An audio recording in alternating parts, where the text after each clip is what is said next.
It's always important to take a step back and review existing code and see what areas can be improved. So let's see what can be either simplified or changed to improve code readability and potentially maintainability.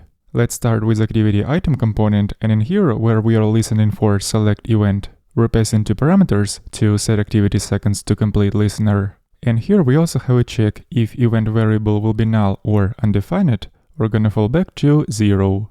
But this is actually an implementation detail, so we can move this detail directly inside the set activity seconds to complete function. And since this function is provided from app component, we have to go in this component, and right here, when assigning seconds to complete to seconds to complete property of activity item component, we're gonna use that operator or, and when seconds to complete parameter will be falsy, we're gonna fall back to 0. So this way we kinda hidden this implementation detail behind this function. So this detail doesn't leak anymore to other components. And now let's see if this refactoring didn't affect our application in a negative way. So let's try to choose time for this activity. And then if we're gonna reset this time now, we are supposed to get value 0 assigned to seconds to complete property of the particular activity object. And that's what we are seeing. So this behavior is working. Let's go to the next refactoring. Inside of base button component, in the template, we have a bunch of CSS classes assigned to the root element. But to make this template cleaner, we can actually move these classes in the script section and assign all of them to a separate constant. Let's call this constant classes. And since we're also referencing prop called type, we have to assign all the props to the constant, like we usually do. And after this, as we can see, we were able to drastically clean up the template. And since by this refactoring we have touched implementation of all buttons, let's just check if all these buttons are displayed properly. So all of them look good. We can go to the next refactoring.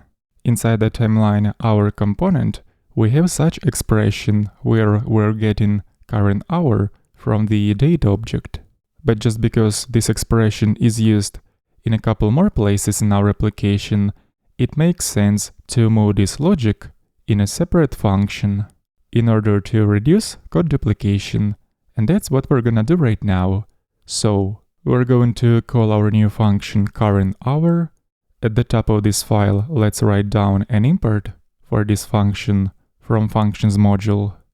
And inside functions.js module, we're going to declare this new function with the name current hour and return that expression from this function, like so. So we can now easily reuse this function in different places. For example, inside timeline stopwatch component, we can see that that expression is also used in here. So now we can replace this expression with current hour function call, like so. And of course, this function should be always important in all components where it is used. Let's write down an import statement. The next component where that expression is used is the timeline component. So in here we're also gonna replace this expression with current hour function call. And at the top of this file we'll add import statement for this function. Alright, that's about it for this refactoring. Let's go to the next one. Inside the timeline item component, we have another component called timeline hour component, and this component is responsible for showing our labels. And additionally, by clicking on this component, our page should be scrolled to a particular timeline item. And that's exactly what this click listener is here for. So to scroll the page to a particular timeline item, we are firing custom event scroll to hour to parent component. And as a payload to this event, we are sending exact hour that we should be scrolled to.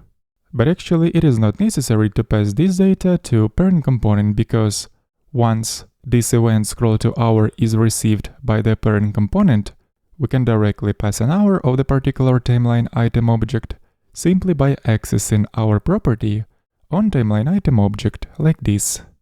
So there is actually no need to pass extra data along with this event, since all the data we need is available directly in this component.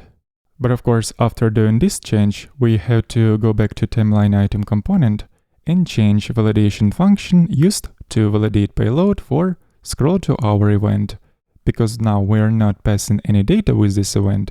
So let's change this validation function on is undefined, which simply validates that this event doesn't have any payload.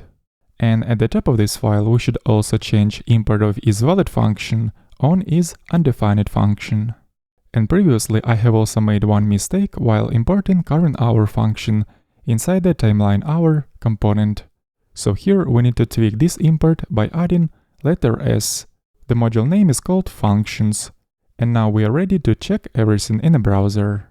Let's see if the page is still scrolled to a particular timeline item when we are gonna click on our labels. It is working, and on initial page load, we should be scrolled directly to the current timeline item. This is also working, and the rest of our application is working properly as before. We can continue in the next lesson.